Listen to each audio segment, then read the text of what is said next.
Hai semua, selamat datang di channel Baca Saham. Pada video ini, kita akan bahas satu topik dengan judul Saham kecil dividen besar hampir tidak mungkin bangkrut, konsisten bagi dividen selama 6 tahun dengan rasio utang hanya 21% dan laba naik hingga 46%. Untuk itu, simak video ini sampai habis ya, agar mendapat pemahamannya utuh. Ada satu saham di sektor consumer yang cukup menarik untuk dianalisa. Perusahaan ini konsisten bagi dividen sejak tahun 2016 sampai 2021 dengan yield di atas 3%, bahkan pernah di atas 7%. Selain itu, komposisi utangnya juga rendah dan perusahaan mampu mencatat kenaikan laba sebanyak 46%. Valuasi yang ditawarkan juga belum terlalu mahal dan masih bisa dipertimbangkan. Apakah kamu tertarik menganalisanya lebih jauh lagi? Sekarang, saya mau bahas laporan keuangan triwulan 3 2021 saham ini. Berhubung laporan keuangan terbarunya sudah terbit, mari kita lihat perkembangan kinerjanya. Oh ya, di akhir video, saya akan memberikan kesimpulan dari analisa yang dilakukan. Untuk itu, nonton sampai selesai ya.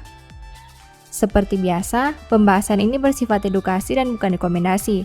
Kamu bisa saja rugi jika beli saham ini. Untuk itu, selalu berhati-hati sebelum membeli saham. Disclaimer on ya. PT BC International berdiri tahun 1983. Artinya, saat video ini dibuat, BC berusia sekitar 38 tahun. Perusahaan ini ternyata sudah berdiri hampir 40 tahun. Artinya, manajemen sudah memiliki banyak pengalaman untuk mengatasi berbagai masalah yang terjadi. Dengan kinerja seperti ini, apakah kamu yakin perusahaan masih bisa eksis puluhan tahun ke depan? Mari kita bahas laporan keuangan terbaru saham ini. Pertama, aset. BC punya aset 3,11 triliun di tahun 2021. Sedangkan di tahun 2020, asetnya berjumlah 2,91 triliun. Artinya, aset perusahaan naik 0,2 triliun atau 6,87% dalam satu tahun ini. Sekarang mari kita analisa lebih jauh. Dari total aset 3,11 triliun, perusahaan punya kas dan setara kas sebanyak 0,93 triliun.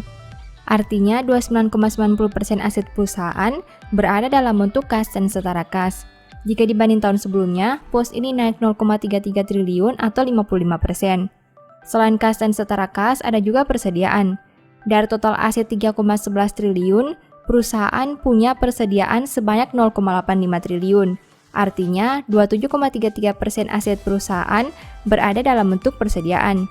Jika dibanding tahun sebelumnya, pos ini turun 0,06 triliun atau 6,59%. Kedua, liabilitas. BC punya liabilitas 0,54 triliun sampai triwulan 3 2021. Sedangkan di tahun 2020, liabilitasnya berjumlah 0,45 triliun. Artinya, hutang perusahaan naik 0,09 triliun atau 20% dalam satu tahun ini. Nah, dari total liabilitas 0,54 triliun, perusahaan punya kewajiban untuk return sebanyak 0,19 triliun. Artinya, 35,19% hutang perusahaan berada dalam bentuk kewajiban untuk return. Jika dibanding tahun sebelumnya, pos ini naik 0,02 triliun atau 11,76%. Selain kewajiban untuk return, ada juga utang usaha pihak ketiga. Dari total liabilitas 0,54 triliun, perusahaan punya utang usaha pihak ketiga sebanyak 0,17 triliun. Artinya, 31,48% total hutang perusahaan berada dalam bentuk utang usaha pihak ketiga.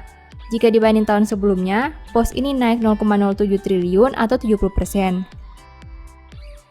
Ketiga, ekuitas. BC punya ekuitas 2,56 triliun sampai triwulan 3 2021. Jika dibanding tahun sebelumnya dengan angka 2,45 triliun, berarti ekuitas perusahaan naik 0,11 triliun atau 4,49%. Nah, dari total ekuitas 2,56 triliun, perusahaan punya saldo laba yang belum ditentukan penggunaannya sebanyak 2,1 triliun.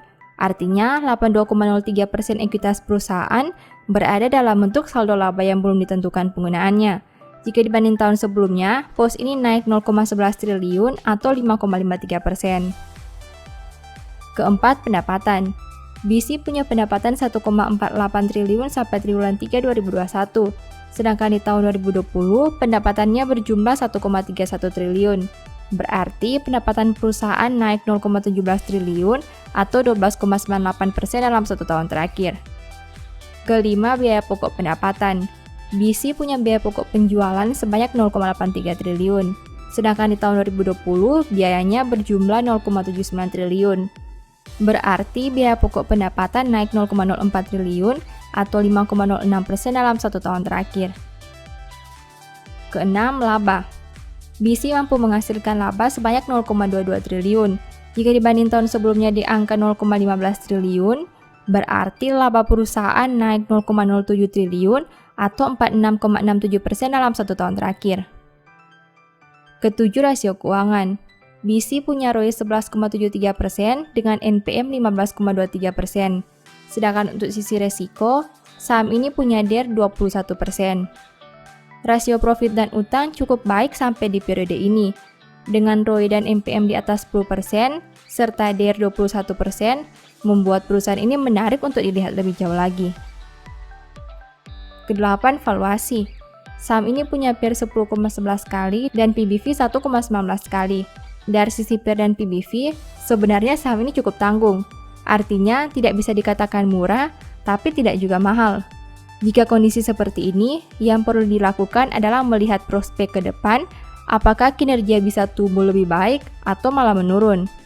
Karena perkembangan kinerja akan berdampak pada valuasi perusahaan di masa depan. Setelah melihat pembahasan tadi, ini beberapa kesimpulannya. 1. Peningkatan total aset berasal dari saldo kas yang bertambah. 2. Liabilitas naik karena utang usaha pihak ketiga yang meningkat. Ketiga, peningkatan ekuitas berasal dari saldo laba. Keempat, laba naik karena pendapatan yang tumbuh melebihi biaya operasional. 5. Rasio keuangan cukup menarik baik dari profitabilitas dan likuiditas.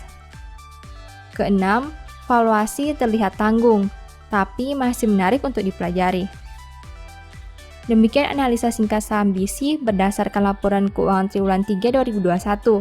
Selalu ingat bahwa pembahasan ini hanya dari sudut pandang pribadi. Tidak ada jaminan pasti profit dan mungkin saja kamu bisa rugi jika beli saham ini. Demikian informasi pada video ini, semoga bisa memberi manfaat kepada kamu semua ya. Oh iya, saya mau menyampaikan bahwa sekarang Baca Saham punya 3 e-book tentang saham yang mungkin saja bisa berguna bagi kamu, yaitu Strategi Nabung Saham, Analysis Report, dan The Stock Market. Berikut perbedaan antara 3 e-book tersebut. E-book Strategi Nabung Saham berfokus pada pembahasan teknik, money management, dan semua hal yang berhubungan dengan nabung saham. Poin intinya bisa dilihat pada tampilan berikut ini. E-book Analysis Report berfokus pada hasil analisa fundamental 12 saham pilihan berdasarkan laporan keuangan terbaru. Poin intinya bisa dilihat pada tampilan berikut ini. E-book The Stock Market berfokus pada panduan bagaimana menganalisa fundamental suatu perusahaan dan money management yang baik. Poin intinya bisa dilihat pada tampilan berikut ini. Apabila kamu tertarik membeli salah satu dari 3 e-book tadi, silakan chat WA ke nomor yang tertera di layar ya. Ingat, hati-hati terhadap semua jenis penipuan yang mengatasnamakan Baca Saham. Baca Saham tidak pernah mengelola dana ataupun melakukan penjualan produk di luar Instagram, YouTube, dan Telegram resmi Baca Saham. Sebagai penutup, saya mau mengutip satu statement yang semoga bisa menjadi semangat bagi teman-teman. Orang benar mengetahui hak orang lemah, tetapi orang fasik tidak mengertinya. Thank you.